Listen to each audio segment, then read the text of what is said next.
Cae la tarde y en un rincón de la ciudad, en un pequeño jardín, alguien cuenta una historia, reflexiona en voz baja o conversa, paseándose bajo los árboles.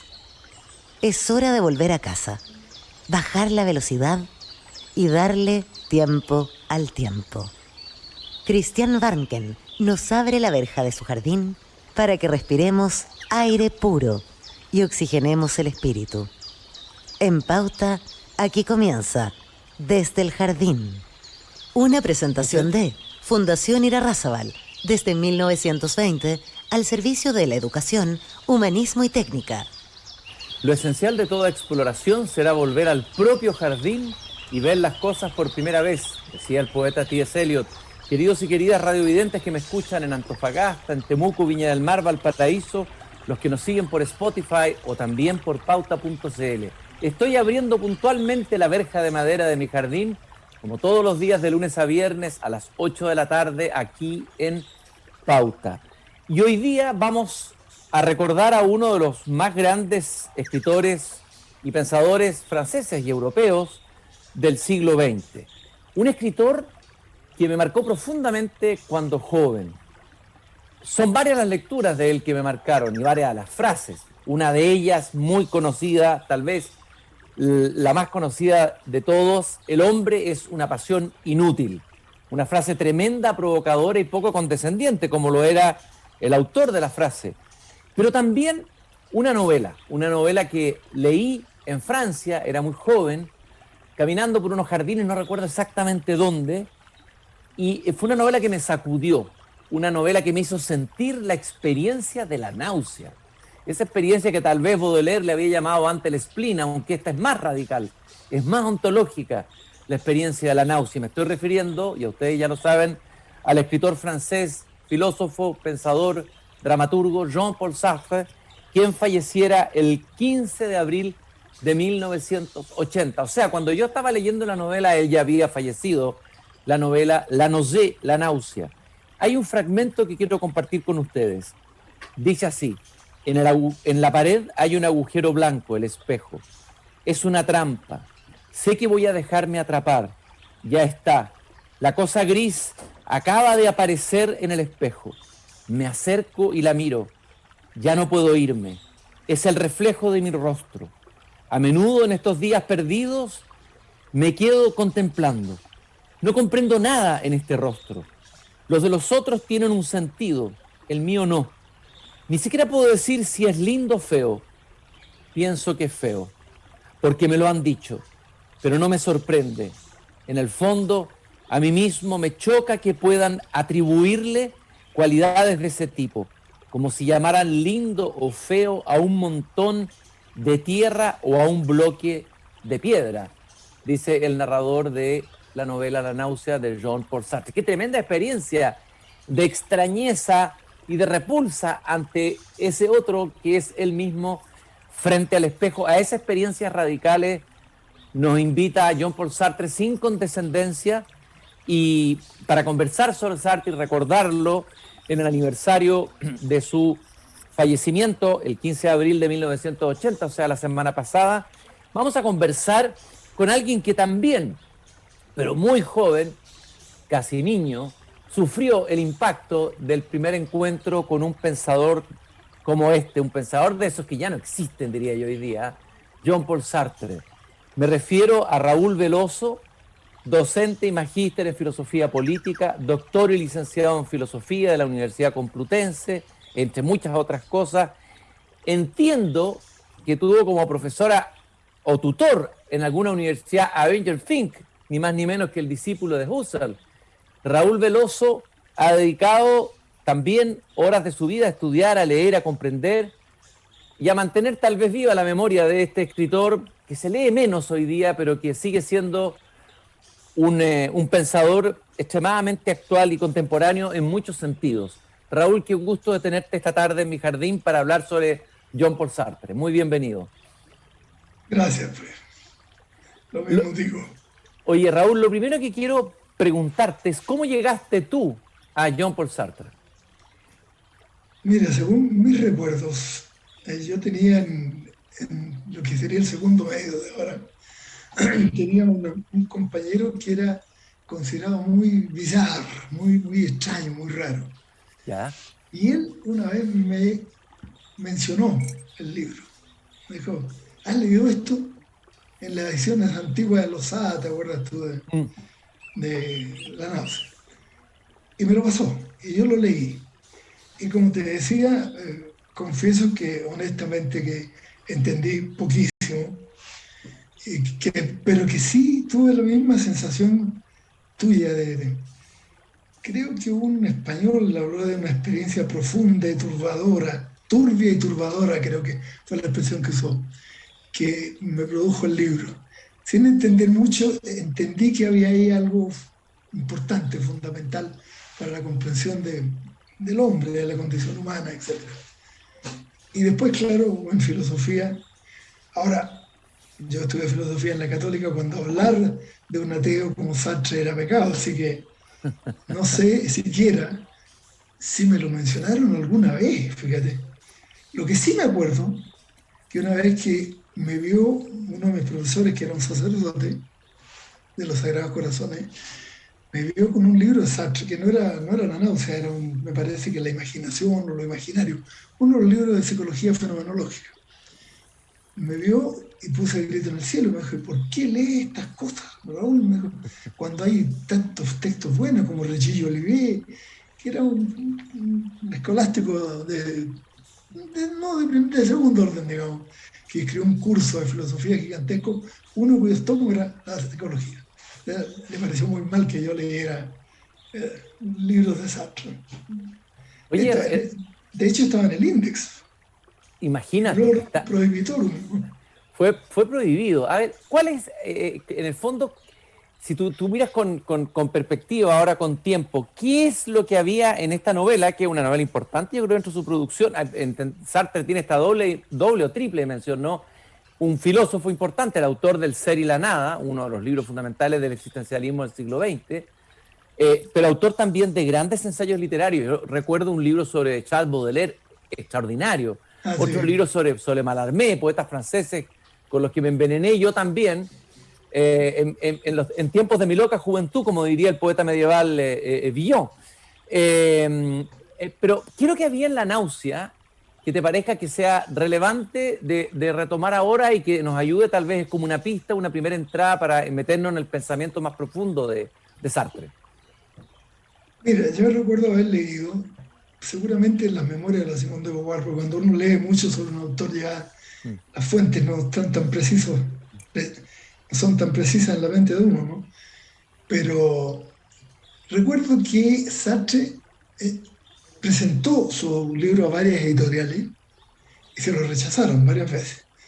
E incluso a Gallimard, que terminó por publicarlo, también lo rechazó. Y recuerdo que Sartre le había puesto por título a la novela El factum de la contingencia. Claro, tú comprenderás que con ese título de novela la posibilidad de que alguien la comprara. Y Gastón Gallimard le propuso el nombre de La Náusea.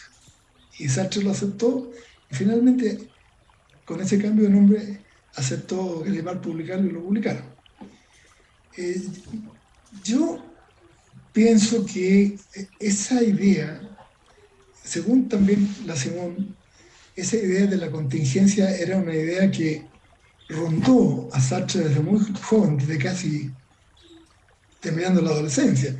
A los 9 años, 19 años, encontró una libreta de esas que usan los médicos en un metro y lo usó para anotar pensamientos, y casi todos sus pensamientos eran sobre este hecho capital o fundamental, que no es un hecho, digamos, es algo mucho más que un hecho, ¿no? De la contingencia.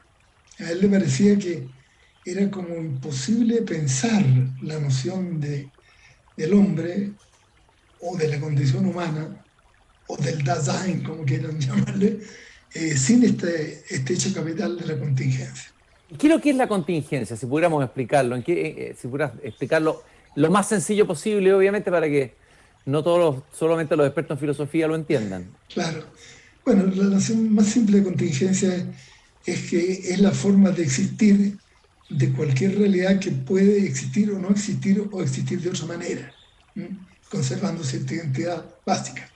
Es algo que no tiene, como diría Leibniz, razón suficiente. No hay una razón suficiente para explicar su existencia.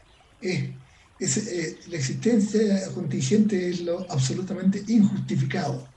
Simplemente el hecho bruto tal y como él se las arregla para ver en, en el espejo un rostro que es un mineral o una roca, es también esa, esa produce esa extrañeza enorme del estar existiendo sin razón de ser, sin tener motivo ni justificación ni finalidad.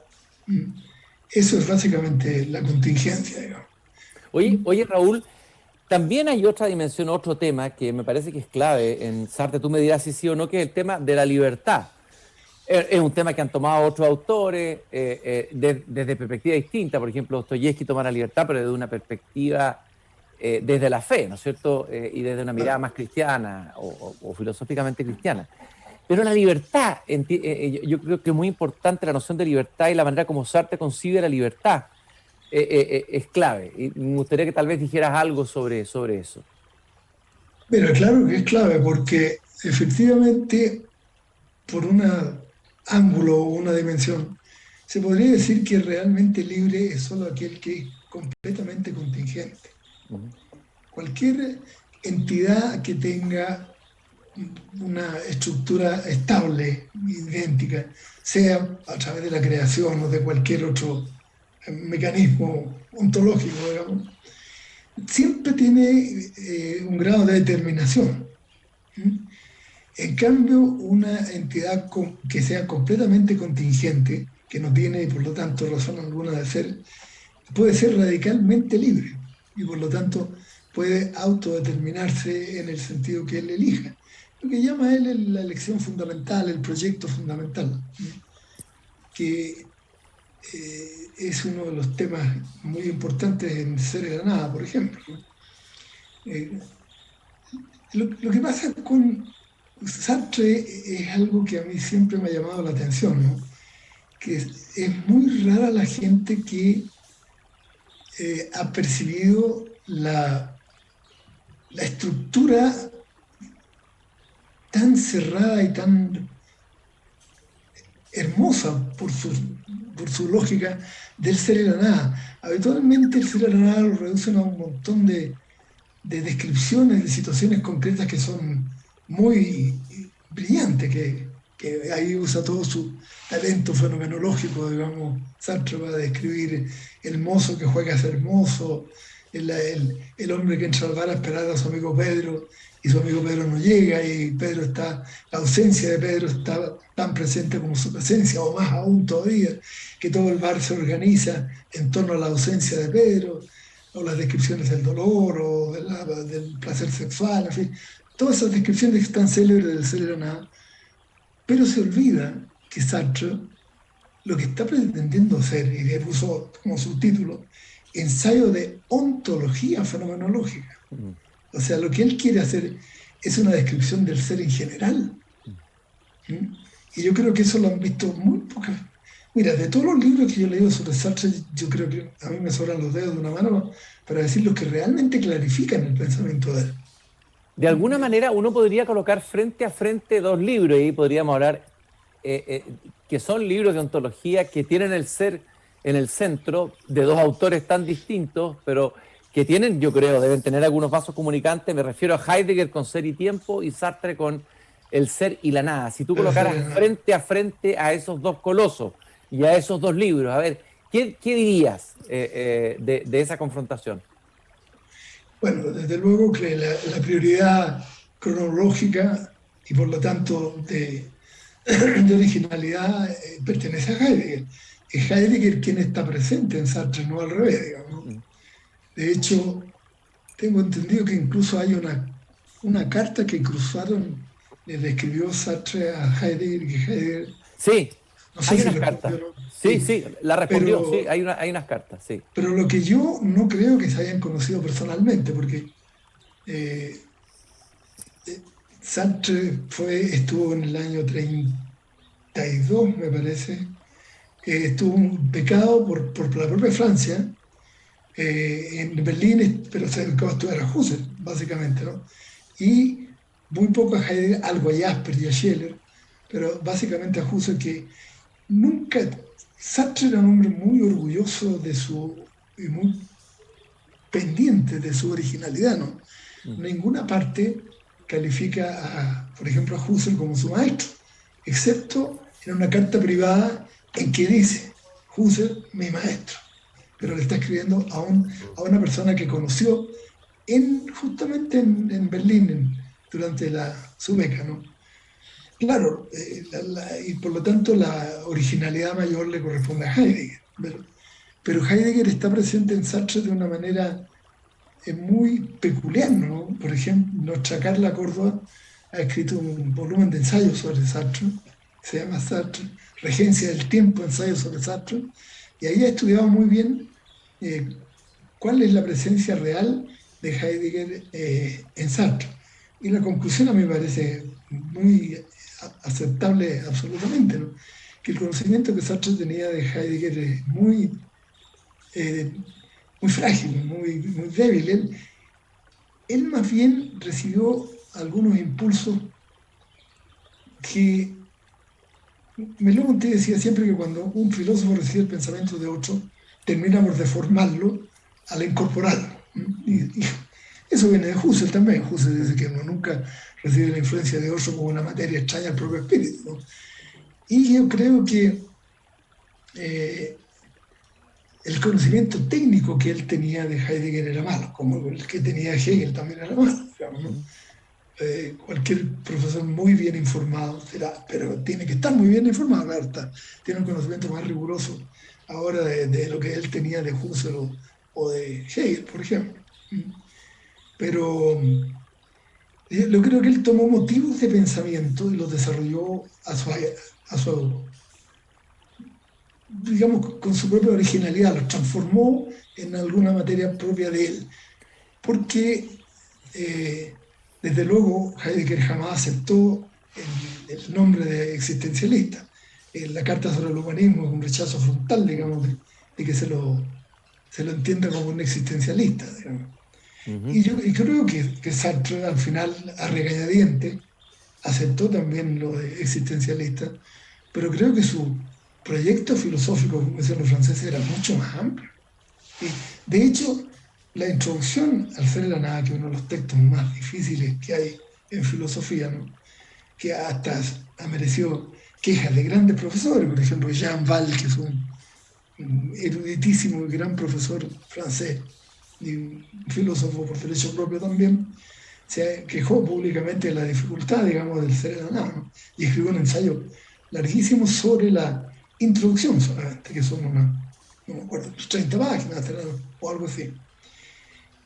Porque él ahí es donde intenta mostrar que es posible ya no hacer fenomenología, sino hacer una ontología del fenómeno.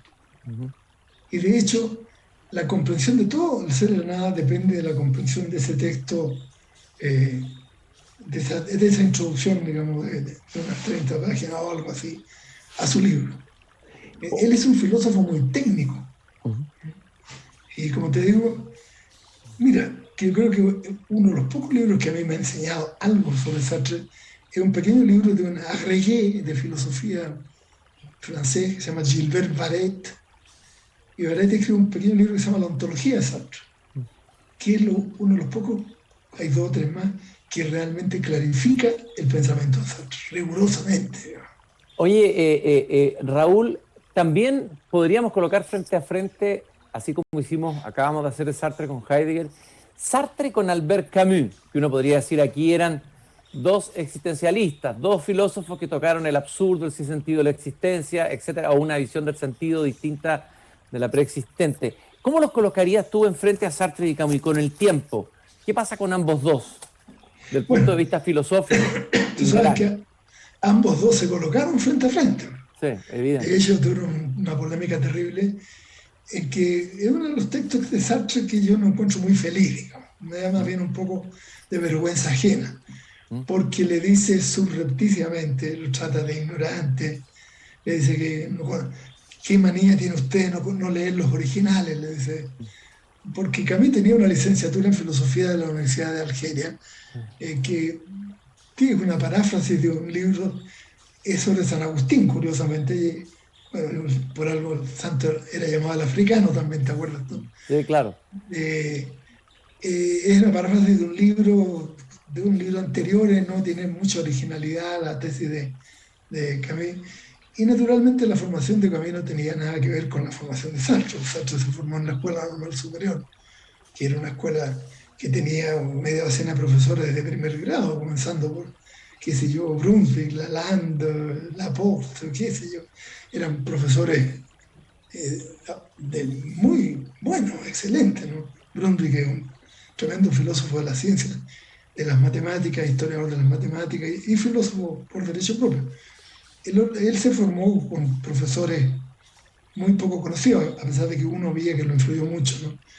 Y desde luego, claro está, la cultura de Sartre tiene poco que, la cultura filosófica tiene poco que ver con la de Camus. Camus es un gran literato. Ahora, si hablamos de gusto, a mí me gusta muchísimo más Camus que Sartre como escritor literario, digamos.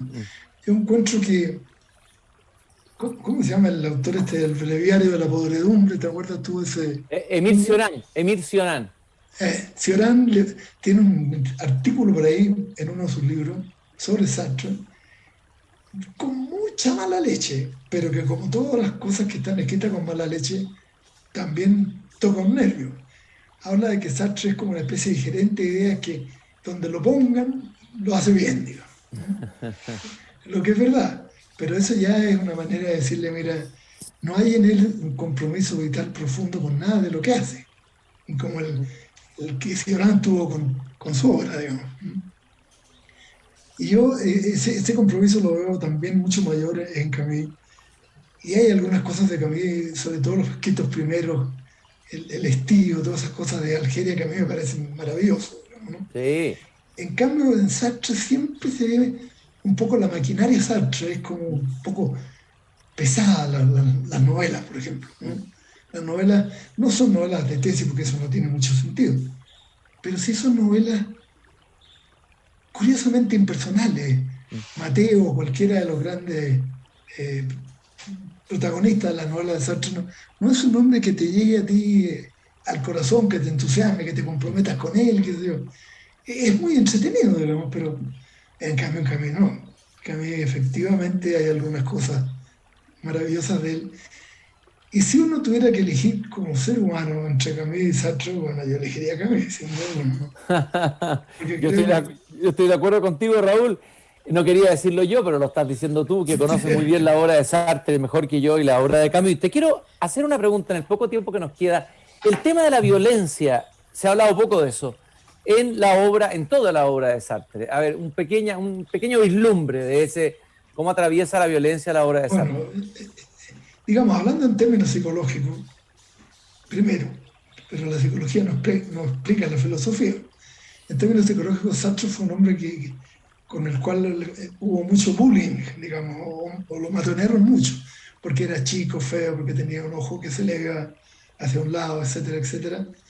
Y, y de hecho, él le contó a la Simone de Beauvoir en sus conversaciones que una vez que él se enamoró de chico, tendría 10, 8, 10 años, de una niña muy bonita, la niña lo rechazó y lo trató de carnero feo, no sé cuánto, cosa que lo debe haber herido muy profundamente, porque se acordaba de eso a los 70 y tantos años, ¿no? Eso es extraño. Bueno, Sartre es en gran medida un hombre muy violento, pero muy contenido, muy racional. Creo que nunca participó él en una acción de violencia personal singular, propia, digamos, ¿no? Pero que era un hombre de temperamento violento que en las polémicas sí que salía a la luz. El Sartre como, yo creo que era realmente temible como polemista, ¿no? Yo habría preferido cualquier experiencia a polemizar como un hombre como Sartre, ¿no?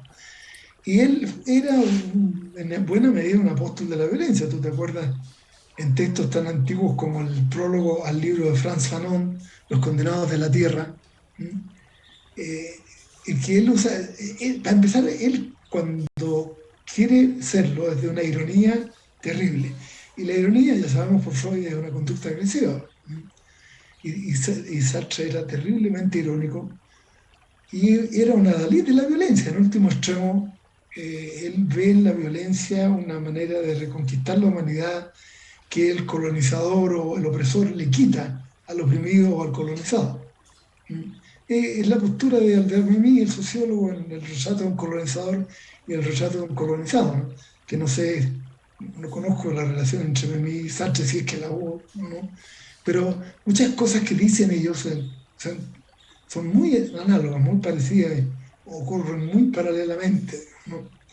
La violencia es legítima para Sartre porque el hombre reconquista su humanidad que le ha sido robada por el colonizador o el explotador a través de la violencia. Incluso me acuerdo que hay una novela de un africano, Jambo Lawem, algo así, tiene un nombre que yo no puedo reproducir, que se llama Deber de Violencia, que me parece como muy inspirado en Sartre, y me parece haberla leído paralelamente con algunos textos de Sartre, ¿no? Él, digamos, legitima la violencia, por lo menos la violencia política. Jamás admitiría que la justicia ordinaria pueda juzgar rectamente sobre crímenes que son, o actos violentos que son políticos, en primer lugar. Una tesis que tú ves que está volviendo a circular por ciertos medios, sí, claro, de todas maneras, sociales y académicos. Bueno, la violencia como partera de la historia, ¿no? O sea, tiene que ver con esa idea también. Ahora, Sartre mirado desde acá, de alguna manera, él tuvo una ceguera, no fue el único, muchos intelectuales la ceguera ante lo que estaba pasando, por ejemplo, en los países al otro lado de la cortina, del muro de hierro, los países del este. Ahí Sartre tuvo omisiones, silencio, ha sido muy criticado y mirado desde la distancia con mucha crítica, ¿no? Sí. Su pelea con Mauricio Merleau-Ponty, su amigo del alma, y con Camus tuvo que ver con eso también. Porque los dos le reprocharon en algún momento que cuando se trataba de la violencia instaurada, digamos, por el régimen de Moscú, ellos miraban por su lado, digamos. El archipiélago Gulag no fue para ellos, no fue para Sartre, digamos, lo que debió haber sido. Pero por lo menos después cantó la palinodia en El fantasma de Stalin, en fin, cuando hubo la invasión a Hungría y todo eso, y ahí echó pie atrás.